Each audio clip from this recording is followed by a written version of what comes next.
Hi friends, అందరికీ నమస్కారం. ఘోర రోడ్డు ప్రమాదం, ఆసుపత్రిలో 17 మంది పరిస్థితి విషమం. అసలు ఏం జరిగిందన్న పూర్తి విషయాలు తెలుసుకునే ముందు వీడియోని పూర్తిగా చూడండి. అప్పుడే మీకు పూర్తిగా అర్థమవుతుంది. అదేవిధంగా చాలా మంది సబ్స్క్రైబ్ చేసుకోకుండా వీడియోని చూస్తున్నారు. దయచేసి సబ్స్క్రైబ్ చేసుకోండి. సబ్స్క్రైబ్ చేసుకోవడం వల్ల నేను చేసే ప్రతి వీడియో అప్డేట్ మీకు ముందుగానే నోటిఫికేషన్ రూపంలో వస్తుంది. అదేవిధంగా లైక్ చేయడం మర్చిపోతున్నారు. దయచేసి లైక్ చేయండి. లైక్ చేయడం వల్ల ఇటువంటి ఇంపార్టెంట్ ఇన్ఫర్మేషన్స్ చాలా మందికి రీచ్ చేసిన వాళ్ళు అవుతాం. ఇక లేట్ చేయకుండా వీడియోలోకి వెళ్ళిపోదాం. దేశవ్యాప్తంగా రోడ్డు ప్రమాదాలు పెరిగిపోతున్నాయి. ర్యాష్ డ్రైవింగ్, నిర్లక్ష్యపు డ్రైవింగ్, అలాగే డ్రంక్ అండ్ డ్రైవ్, అలాగే ఓవర్‌టేక్ చేయడం ఈ కారణాలుగా ఈ ప్రమాదాలు జరుగుతూ ఉన్నాయి. ఎందరో ప్రయాణికులు ఈ ప్రమాదంలో ప్రాణాలు విడుస్తున్నారు. తరచూ ఎక్కడో ఒక ప్రాంతంలో ఈ ఘటనలు చోటు చేసుకుంటూనే ఉన్నాయి. పదుల సంఖ్యలో మృతి చెందుతున్నారు. వీటిపై అధికారులు ఎన్ని చర్యలు తీసుకుంటున్నా ప్రమాదాల సంఖ్య మాత్రం తగ్గడం లేదు. ఇంకా అంతకు పెరిగిపోతున్నాయి.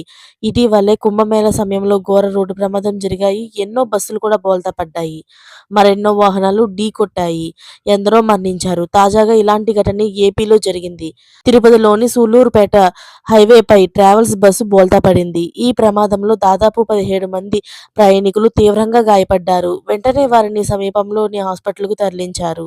పుదుచ్చేరి నుంచి విజయవాడ వెళ్తుండగా ఈ ఘోర ప్రమాదం జరిగింది. ఇదిలా ఉంటే అలాంటి ఘటనే మరొకటి కూడా తెలంగాణలో చోటు చేసుకుంది. మహబూబ్ నగర్ జిల్లాలోని దారుణం జరిగింది.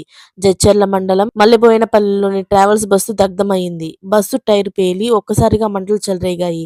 దీంతో బస్సు డ్రైవర్ అప్రమత్తమై బస్సును రోడ్డు పక్కన నిలిపేశాడు. ఈ ప్రమాదంతో ప్రయాణికులు ఒక్కసారిగా భయపడంతో పరుగులు తీశారు. ఈ ఘటనలో బస్సు పూర్తిగా దగ్ధమైంది. ఈ ప్రమాదంలో ప్రయాణికులకు ఎలాంటి ప్రమాదం జరగలేదు. దీంతో అందరూ ఊపిరి పీల్చుకున్నారు. మరిన్ని లేటెస్ట్ అప్డేట్స్ కోసం ఛానల్ ని సబ్స్క్రైబ్ చేసుకోండి. Thanks for watching friends.